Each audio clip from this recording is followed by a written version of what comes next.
আসসালামু আলাইকুম ওরহমতুল্লাহি ওবরাকাতু। সম্মানিত সিরাতের পাঠকগণ, আল হুদা একাডেমি আয়োজিত সিরাতুন নবী সাল্লাল্লাহু আলাইহি সাল্লামের আসরে যে যেখান থেকে যুক্ত হয়েছেন, আপনাদের সকলকে জানাই একাডেমির পক্ষ থেকে আন্তরিক অভিনন্দন। সম্মানিত দর্শক, সিরাতের পাঠশালার ধারাবাহিক ৫০টি পর্বের আজ ২৩তম পর্ব। ২৩তম পর্বে আমরা জানব মহানবী সাল্লাল্লাহু আলাইহি ওয়াসাল্লামের দাওয়াতি কাজ শুরু করার পর প্রথম দিকে কারা ইসলাম গ্রহণ করেছিলেন। অর্থাৎ এই পর্বে আমরা জানব ইসলামের প্রথম সাহাবীদের জীবন সম্পর্কে। প্রথম সাহাবী কারা ছিলেন এ বিষয়ে আজকে আমরা জানব।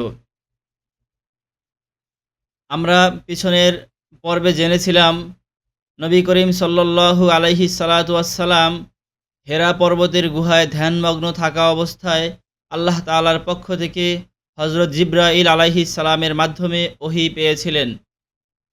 ওহী পেয়ে এবং নবুয়ত পেয়ে যখন তিনি ঘরে আসলেন, বাড়িতে ফিরে আসলেন, ওই সময় তিনি অস্থিরতা অনুভব করছিলেন। নবুয়তের এই মহান দায়িত্ব কিভাবে পালন করবেন, এই মক্কার মুশরিকেরা এই বৈরী পরিবেশের মধ্যে ইসলামের দাওয়াত, একত্ববাদের দাওয়াত মেনে নিবে কিনা এ বিষয়ে নবী করিম সাল্লাল্লাহু আলাইহি সাল্লাম চিন্তা ভাবনায় ব্যাপকভাবে ব্যতিব্যস্ত হয়ে পড়েছিলেন। ঠিক ওই সময় নবী করিম সাল্লাল্লাহু আলাইহি সাল্লামের মনের এই অস্থিরতা বুঝতে পেরে তার প্রিয় স্ত্রী আমাদের আম্মাজান হযরত খাদিজা রাদিয়াল্লাহু তাআলা আনহু নবী করিম সাল্লাল্লাহু আলাইহি সাল্লামের কাছে এসে নিজ ইচ্ছায় প্রথমে ইসলাম গ্রহণ করেছিলেন। তখন তিনি নবী করিম সাল্লাল্লাহু আলাইহি সাল্লামের কাছে এসে স্পষ্টভাবে বলেছিলেন, ইয়া মুহাম্মদ, আমানতু বিল্লাহি ওয়া রাসূলিহি ওয়া সাদ্দাকতু মা জাআ বিহি। হযরত খাদিজা রাদিয়াল্লাহু তাআলা আনহু বললেন, হে মুহাম্মদ, আমি আল্লাহ তাআলার প্রতি ঈমান আনলাম এবং তার রাসূলের প্রতি ঈমান আনলাম। শুধু তাই নয়, আল্লাহ তাআলার এই রাসূল ভবিষ্যতে, অদূর ভবিষ্যতে আল্লাহ তাআলার পক্ষ থেকে যত বাণী, যত নির্দেশ নিয়ে আসবে, আমি তার সব কিছুর উপরে অগ্রিম ঈমান আনলাম। সম্মানিত দর্শক, দেখুন আমাদের আম্মাজান খাদিজা রাদিয়াল্লাহু তাআলা আনহা কতটা বুদ্ধিমতী ছিলেন।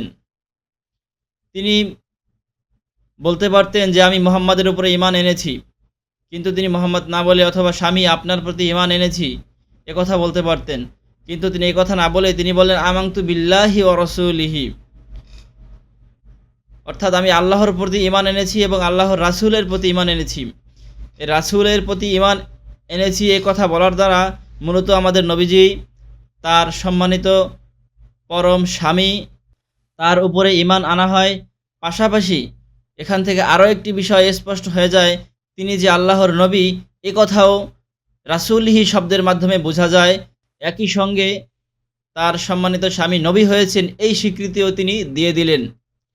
আর শুধু তাই নয়, পরবর্তী অংশে, এই বাক্যের পরবর্তী অংশে তিনি বলেছেন ওয়াসাদ্দাকতু মা জাআ বিহি, অর্থাৎ আপনি কেবল আল্লাহর পক্ষ থেকে হেরা পর্বত থেকে ওহী নিয়ে এসেছেন, আমি শুধু এতটুকু বিশ্বাস করেই ক্ষান্ত হচ্ছি না, বরং আপনার সম্পর্কে আমি যতটুকু অনুমান করেছি, আপনার যে সততা, আপনার যেই একাগ্রতা এবং আল্লাহমুখী আপনার যেই চিন্তাভাবনা, এ থেকে আমি অনুমান করেছি আপনি নিশ্চয়ই আল্লাহ তাআলার সত্য নবী হবেন। আর সত্য নবী শুধু একটি বাণী নিয়ে আসে না, তার অনেক দায়-দায়িত্ব থাকে। আল্লাহ তাআলার পক্ষ থেকে তিনি অনেক ওহী পেয়ে থাকেন, এমন অনেক নির্দেশনা পেয়ে থাকেন যা সাধারণ মানুষ বিশ্বাস করতে চায় না, সাধারণ মানুষের বোধগম্য হয় না। আমি সেই সকল বিষয়েও যা মানুষ বিশ্বাস নাও করতে পারে, মানুষের বোধগম্য নাও হতে পারে, আমি সেই সকল বিষয়ের প্রতিও অগ্রিম আপনার প্রতি ঈমান আনলাম। তাহলে আমরা জানতে পারলাম যে মহানবী সাল্লাল্লাহু আলাইহি সাল্লামের এই দাওয়াতি মিশনের, এই নবুয়াতি মিশনের সর্বপ্রথম মুসলমান হলেন আমাদের আম্মাজান হযরত খাদিজা রাদিয়াল্লাহু তাআলা আনহা। এরপরে আমরা জানব খাদিজা রাদিয়াল্লাহু তাআলা আনহা এর পর, অর্থাৎ দ্বিতীয় পর্যায়ে কে ইসলাম গ্রহণ করলেন, ইসলামের দ্বিতীয় মুসলমান বা দ্বিতীয় সাহাবী কে। এ বিষয়টি জানতে হলে আমরা পেছন থেকে ইতিহাস জেনে আসব। সেটি হলো, আমরা জানি আমাদের নবী করিম সাল্লাল্লাহু আলাইহি সাল্লাম দাদা আব্দুল মুত্তালিবের ইন্তেকালের পর ৮ বছর বয়স থেকে চাচা আবু তালেবের ঘরে বড় হচ্ছিলেন। চাচা আবু তালেব খুব আদর যত্ন করে, খুব স্নেহ এবং পরবর্তীতে সম্মানের সাথে আমাদের নবী করিম সাল্লাল্লাহু আলাইহি সাল্লামকে লালন পালন করেছেন এবং রক্ষণাবেক্ষণ করেছেন। এই চাচা আবু তালেবেরই একজন সন্তান ছিল আলী। আমরা যাকে ইতিহাসে চতুর্থ খলিফা হজরত আলী রাদিয়াল্লাহু তাআলা আনহু নামে জানি। সেই আলী চাচা আবু তালেবেরই সন্তান ছিলেন। যেহেতু চাচা আবু তালেব এর ঘরে কিছুটা টানাপোড়েন চলছিল, একটু অভাব অনটনে ছিলেন।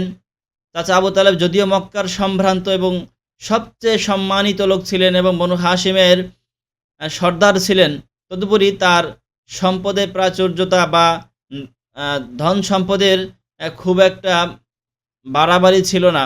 তিনি বলা যায় সাধারণ জীবনযাপন করছিলেন। তো চাচার এই অবস্থায় তাকে কিছুটা হলেও সহায়তা করার জন্য তার এক সন্তান হযরত আলীকে নবী করিম সাল্লাল্লাহু আলাইহি সাল্লাম সাথে রাখতেন। আমরা এটাও জানি চাচা আবু তালেবের সংসার থেকে নবী করিম সাল্লাল্লাহু আলাইহি সাল্লাম বিয়ে করার পরে চলে এসেছিলেন। অর্থাৎ মা খাদিজা রাদিয়াল্লাহু তাআলা আনহা এর সাথে বিবাহ বন্ধন হওয়ার পরে নবী করিম সাল্লাল্লাহু আলাইহি সাল্লাম খাদিজা রাদিয়াল্লাহু তাআলা আনহা এর সাথেই থাকতেন। তারা নিজস্ব সংসারে থাকতেন। তখন থেকে নবী করিম সাল্লাল্লাহু আলাইহি সাল্লাম চাচা আবু তালেবের ঘরে আর থাকতেন না। তো ওই সময় চাচা আবু তালেবের এক সন্তান হযরত আলী রাদিয়াল্লাহু তাআলা আনহুকে নবী করিম সাল্লাল্লাহু আলাইহি সাল্লাম সাথে রাখতেন। নিজ ঘরে তাকে রাখতেন। তো হযরত আলী রাদিয়াল্লাহু তাআলা আনহু তখন আমাদের নবী করিম সাল্লাল্লাহু আলাইহি সাল্লাম এবং মা খাদিজা রাদিয়াল্লাহু তাআলা আনহা এর সংসারে একই সাথে সবাই থাকতেন। নবী করিম সাল্লাল্লাহু আলাইহি সাল্লাম যখন হেরা পর্বত থেকে ওহী নিয়ে আসলেন এবং মা খাদিজা এইসব বিষয় আ উপলব্ধি করে নবী করিম সাল্লাল্লাহু আলাইহি সাল্লামের প্রতি ঈমান আনলেন এবং তারা নিজস্ব চিন্তাভাবনার মাধ্যমে মক্কার প্রচলিত মূর্তি পূজা ছেড়ে এক আল্লাহর ইবাদত করতে লাগলেন এবং এই ২ জন আমাদের নবীজি এবং তার প্রিয় সহধর্মিণী খাদিজা রাদিয়াল্লাহু তাআলা আনহু যখন ঘরের মধ্যে নামাজ পড়তে লাগলেন, আল্লাহর একত্ববাদের ইবাদত করতে লাগলেন, এই বিষয়টি হযরত আলী রাদিয়াল্লাহু তাআলা আনহু লক্ষ্য করেছেন। আলী রাদিয়াল্লাহু তাআলা আনহু তখন ছিলেন একজন বালক। তিনি কিশোর বয়সের একজন লোক ছিলেন। তো ওই সময় তিনি লক্ষ্য করলেন যে তার চাচাতো ভাই মোহাম্মদ ভিন্ন ধারায় ইবাদত করে এবং তার সাথে তার স্ত্রীও ভিন্নভাবে ইবাদত করে, যা মক্কার অন্য লোকেরা এইভাবে ইবাদত করে না। তো এই দৃশ্য দেখে হযরত আলী রাদিয়াল্লাহু তাআলা আনহু এর মনে প্রশ্ন জাগলো যে তিনি বললেন, "হে ভাই বা হে মোহাম্মদ, আপনি যে উপাসনা করেন এটি আমি দেখতে পেরেছি। আপনারা যেভাবে ভিন্ন এক ধারায়, ভিন্ন এক পদ্ধতিতে ইবাদত করতেছেন, এটার মানে কি? এটা কেন? কিভাবে? কি জন্য করছেন? এর তথ্য কি? এর রহস্য কি? আমাকে একটু জানাবেন।" তখন নবী করিম সাল্লাল্লাহু আলাইহি সাল্লাম আলী রাদিয়াল্লাহু তাআলা আনহুকে বিষয়টি বললেন যে তিনি হলেন আল্লাহর নবী। তিনি হেরা পর্বতে গিয়ে আল্লাহ তাআলার পক্ষ থেকে ওহী প্রাপ্ত হয়েছেন। তিনি নতুন এক ধর্মের প্রবর্তক। তার মাধ্যমে সারা পৃথিবীতে নতুন একটি ধর্মের প্রচলন শুরু হবে। তো এটি হচ্ছে একত্ববাদের ধর্ম, মূর্তি পূজার ধর্ম না। এখানে আল্লাহ একমাত্র একক, তার সাথে আর কোনো শরিক নেই, এই বিশ্বাস করতে হয়। এই সকল বিষয় নিয়ে যখন হযরত আলীকে বললেন, তখন আলীর ভিতরে ভাবাবেগ তৈরি হলো। তিনি বিষয়টি নিয়ে আরো কৌতূহলী হয়ে উঠলেন। ওই সময় নবী করিম সাল্লাল্লাহু আলাইহি সাল্লাম হযরত আলীকে বললেন, "তুমি বিষয়টি ভেবে দেখো, তাড়াহুড়া করো না।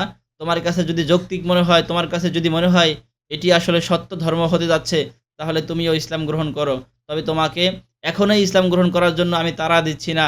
তোমার জন্য স্বাধীনতা আছে। তুমি একটু ভেবে চিন্তে দেখো।" প্রিয় বন্ধুগণ, এখানে একটি বিষয় লক্ষ্য করি যে হযরত আলী ছিলেন একজন বালক আর নবী করিম সাল্লাল্লাহু আলাইহি সাল্লাম ছিলেন ৪০ বছরের একজন বুদ্ধিমান এবং সমাজের একজন সামাজিক লোক। তো এই সময়ে এবং হযরত আলী নবী করিম সাল্লাল্লাহু আলাইহি সাল্লামের ঘরেই থাকতেন, ঘরেই খাইতেন। বলা যায় নবী করিম সাল্লাম হযরত আলীকে লালন পালন করতেন। তো এই হিসেবে হজ নবী করিম সাল্লাল্লাহু আলাইহি সাল্লাম যদি হযরত আলীকে অ্যা আদেশ করতেন যে তুমিও এই ধর্ম গ্রহণ করো, তাহলে হযরত আলী কিন্তু চোখ বন্ধ করে এই ধর্ম গ্রহণ করত। কারণ নবী করিম সাল্লাল্লাহু আলাইহি সাল্লামের যে সততা, যেই বিশ্বস্ততা এবং তার প্রতি যে মানুষের শ্রদ্ধাবোধ সারা মক্কায় ছড়িয়েছিল, মক্কার প্রতিটি লোক তার কথা যেভাবে অন্ধভাবে বিশ্বাস করত, তার সততা এবং একতা সম্পর্কে সবাই সাক্ষ্য দিত। হযরত আলীও কিন্তু তার বাহিরে ছিল না। পাশাপাশি আলী ছিল তার চাচাতো ভাই। পারিবারিক এবং আত্মীয়তার রক্তের যে একটা সম্পর্ক সেটাও ছিল। এই দৃষ্টিকোণ থেকে নবী করিম সাল্লাল্লাহু আলাইহি সাল্লাম যদি আলীকে ওই সময়েই ইসলামের দাওয়াত গ্রহণ করার জন্য সরাসরি বলতেন, তাহলে আলী কিন্তু ইসলাম গ্রহণ করত। কিন্তু আমাদের নবী করিম সাল্লাল্লাহু আলাইহি সাল্লাম তা করেননি। তিনি তাকে স্বাধীনতা দিয়েছেন। তিনি বিষয়টি আলীকে ভাবনা চিন্তার জন্য অবকাশ দিয়েছেন এবং বলেছেন, "তুমি যদি যৌক্তিক মনে করো, তোমার কাছে যদি এটি সত্য ধর্ম বলে মনে হয়, তাহলে তুমি ইসলাম ধর্ম গ্রহণ করো। তবে এ বিষয় নিয়ে এখনই এই মুহূর্তেই তুমি কোনো সিদ্ধান্তে যেও না বা তুমি তুমি চাপ নিও না।" তো নবী করিম সাল্লাল্লাহু আলাইহি সাল্লামের এই কথা শুনে হযরত আলী অভিভূত হলেন এবং তার কাছে বিষয়টি অনেক ভালো লাগলো। এরপরে একদিন পরেই হযরত আলী রাদিয়াল্লাহু তাআলা আনহু নবী করিম সাল্লাল্লাহু আলাইহি সাল্লামের কাছে এসে বলল, "হে আল্লাহর রাসূল, আমি বিশ্বাস করছি আপনি আল্লাহর নবী এবং আমি আপনার প্রতি ঈমান আনছি। আমাকে আপনি মুসলমান হিসেবে গ্রহণ করুন।" সম্মানিত উপস্থিতি, তাহলে আমরা জানতে পারলাম যে দ্বিতীয় পর্যায়ে মা খাদিজার পরে দ্বিতীয় পর্যায়ে সর্বপ্রথম ইসলাম গ্রহণ করেছেন হযরত আলী রাদিয়াল্লাহু তাআলা আনহু। আরও একটি বিষয় এখান থেকে স্পষ্ট হলো যে মক্কার বা এই সারা দুনিয়ার যত কিশোর বালক আছে, এই তাদের মধ্যে, কিশোরদের মধ্যে, বালকদের মধ্যে সর্বপ্রথম ইসলাম গ্রহণ করলেন হযরত আলী রাদিয়াল্লাহু তাআলা আনহু। সম্মানিত দর্শক, আমরা ইতোমধ্যে ২ জন মুসলমানের পরিচয় পেয়ে গেলাম। সর্বপ্রথম যারা ইসলাম গ্রহণ করেছে এমন ২ জন ব্যক্তির আমরা পরিচয় পেলাম। আমরা এরপরে জানব তৃতীয় পর্যায়ে ৩ নম্বরে কে ইসলাম গ্রহণ করলেন। আমরা এও জানি ওই সময় নবী করিম সাল্লাল্লাহু আলাইহি সাল্লামের খেদমত করতেন বা নবী করিম সাল্লাল্লাহু আলাইহি সাল্লামের খাদেম ছিলেন হযরত যায়েদ রাদিয়াল্লাহু তাআলা আনহু। হযরত যায়েদ উনি ছিলেন মা খাদিজা রাদিয়াল্লাহু তাআলা আনহা-এর কৃতদাস। নবী করিম সাল্লাল্লাহু আলাইহি সাল্লামের সাথে মা খাদিজার বিবাহ হওয়ার পরে মা খাদিজা এই কৃতদাস যায়েদকে নবী করিম সাল্লাল্লাহু আলাইহি সাল্লামের খেদমতের জন্য দিয়েছিলেন। তখন থেকে এই যায়েদ নবী করিম সাল্লাল্লাহু আলাইহি সাল্লামের পাশে, পাশে থাকতেন। নবী করিম সাল্লাল্লাহু আলাইহি সাল্লামের কাজে কর্মে সহযোগিতা করতেন। তো এই যায়েদ উনিও বিষয়টি লক্ষ্য করছেন। হযরত আলী যেভাবে তাদের ইবাদত করার বিষয়টি, তাদের একত্ববাদের ধর্ম পালনের বিষয়টি দেখতে পেরেছিলেন, হযরত যায়েদও অনুরূপভাবে এই বিষয়টি দেখেছিলেন এবং তিনিও বলা যায় হযরত আলী রাদিয়াল্লাহু তাআলা আনহু এর মতো এই বিষয়গুলো জেনে কৌতূহলী হয়ে নবী করিম এবং মা খাদিজার কাছে জানতে চেয়েছিলেন। তখন তারা তাকে এই ধর্মের আসল রূপরেখা কী হতে পারে এবং এই ধর্ম কেন একত্ববাদের ধর্ম, একত্ববাদের ধর্মের আসলে শক্তিটা কোথায়, কেন এই ধর্মের প্রয়োজন, এ বিষয়টি তাকে বুঝালেন। বোঝানোর পরে হযরত যায়েদ রাদিয়াল্লাহু তাআলা আনহু তিনিও ইসলাম গ্রহণ করে ফেললেন। তো সম্মানিত দর্শক, আমরা জানলাম ইসলামের প্রথম ৩ জন মুসলমান সম্পর্কে, যারা একদম রাসূল সাল্লাল্লাহু আলাইহি সাল্লামের দাওয়াতি কাজের প্রথম দিকে ইসলাম গ্রহণ করেছেন এবং তারা ছিলেন প্রথম মুসলমান এবং নবী করিম সাল্লাল্লাহু আলাইহি সাল্লামের প্রথম সাহাবীবর্গ।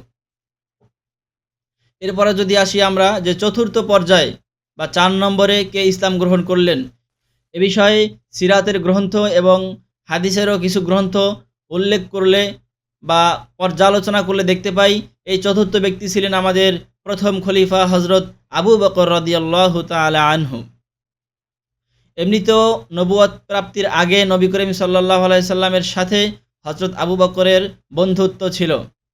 আর আবু বকরের স্বভাব চরিত্র এবং তার আচার আচরণ অনেকটাই নবী করিম সাল্লাল্লাহু আলাইহি সাল্লামের স্বভাব চরিত্র এবং আচার আচরণের মতোই ছিল। নবী করিম সাল্লাল্লাহু আলাইহি সাল্লাম যেভাবে মানুষের সহযোগিতা করতেন, আবু বকরও মানুষের সাহায্য সহযোগিতা করতেন। নবী করিম সাল্লাল্লাহু আলাইহি সাল্লাম যেভাবে মানুষের সাথে আত্মীয়তার সম্পর্ক বজায় রাখতেন, আবু বকরও এভাবে রাখতেন। অনুরূপভাবে নবী করিম সাল্লাল্লাহু আলাইহি সাল্লামের যতগুলো ভালো গুণ ছিল নবুয়ত প্রাপ্তির আগে, শৈশবে, কৈশোরে এবং তারুণ্যে নবী করিম সাল্লাল্লাহু আলাইহি সাল্লাম যে সমস্ত ভালো গুণের অধিকারী ছিলেন, এই সমস্ত ভালো গুণের অধিকারী হযরত আবু বকরও ছিলেন। এই কারণে যেহেতু স্বভাব চরিত্রের মিল আছে, এই কারণে ২ জনের মাঝে ভালো বন্ধুত্ব বাল্যকাল থেকেই ছিল। নবী করিম সাল্লাল্লাহু আলাইহি সাল্লাম এই বাল্যবন্ধু হযরত আবু বকরের কাছেও ইসলামের দাওয়াত দিলেন।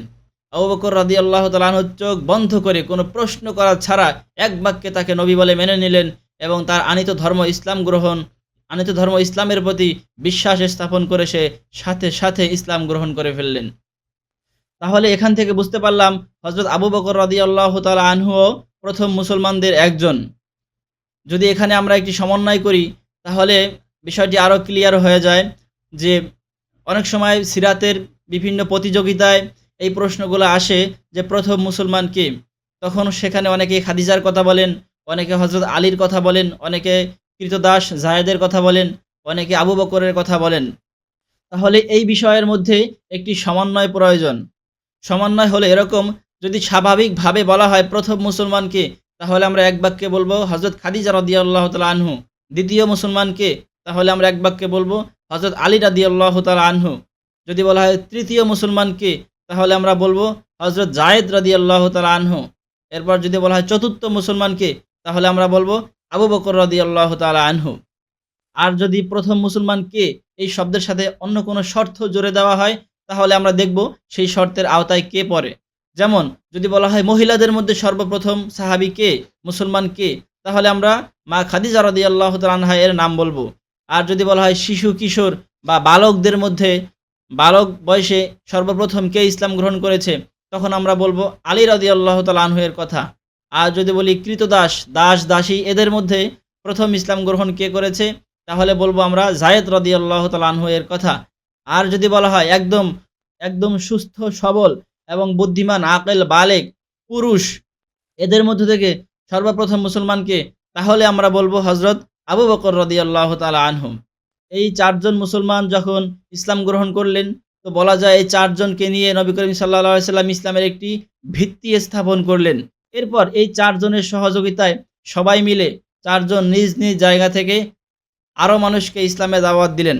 বিশেষ করে হযরত আবু বকর রাদিয়াল্লাহু তাআলা আনহু, তিনি যেহেতু মক্কার সম্মানিত লোক ছিলেন এবং মুহাম্মদ সাল্লাল্লাহু আলাইহি ওয়াসাল্লামের মতোই তার সততার কথা তার প্রতি মানুষের বিশ্বাস ছিল। এই কারণে তিনিও এই দাওয়াতি কাজে শরিক হলেন এবং তিনি দাওয়াতি কাজে শরিক হয়ে তার প্রিয় বন্ধু-বান্ধব যারা ছিল তাদের কাছে ইসলামের দাওয়াত দিতে লাগলেন। এভাবে নবী করিম সাল্লাল্লাহু আলাইহি সাল্লাম, আবু বকর রাদিয়াল্লাহু তাআলা আনহু এবং তার অন্য ৩ জন, এই ৫ জন সবাই মিলে মানুষের কাছে ইসলামের দাওয়াত গোপনে দিতে লাগলেন। এই গোপনে ইসলামে দাওয়াত দেওয়ার কারণে হযরত ওসমান রাদিয়াল্লাহু তাআলা আনহু, হযরত জুবায়ের রাদিয়াল্লাহু তাআলা আনহু এবং হযরত তালহা রাদিয়াল্লাহু তাআলা আনহু এর মতো আরও কিছু গণ্যমান্য লোকেরা, আরও কিছু বুদ্ধিমান এবং বিবেকসম্পন্ন লোকেরা ইসলাম গ্রহণ করলেন। সম্মানিত উপস্থিতি, তাহলে ইসলামের প্রথম মুসলমান কারা ছিলেন এবং নবী করিম সাল্লাল্লাহু আলাইহি সাল্লামের দাওয়াতি মিশনের প্রথম সাহাবী কারা হয়েছিলেন, এ বিষয়ে আজকে আমরা আলোচনা জানলাম এবং শুনলাম। সিরাতের পাঠশালার ধারাবাহিক আয়োজনের আজকের পর্ব এখানেই শেষ করছি। শেষ করার আগে আপনাদের জন্য রেখে যাচ্ছি একটি প্রশ্ন। অনুগ্রহ করে আপনারা উত্তরটি আমাদের এই ভিডিওর কমেন্ট বক্সে উত্তরটি লিখে দিবেন। আপনাদের জন্য আজকের প্রশ্ন, বালক বয়সে সর্বপ্রথম ইসলাম গ্রহণ করেন কে? আমি আবারও বলছি, নবী করিম সাল্লাল্লাহু আলাইহি সাল্লাম মক্কায় দাওয়াতি মিশন শুরু করার পর কোন বালক সর্বপ্রথম ইসলাম গ্রহণ করেন? Al Huda academy, Islamic learning and researching institute, Sabujbag, Basabo, Dhaka ১২১৪।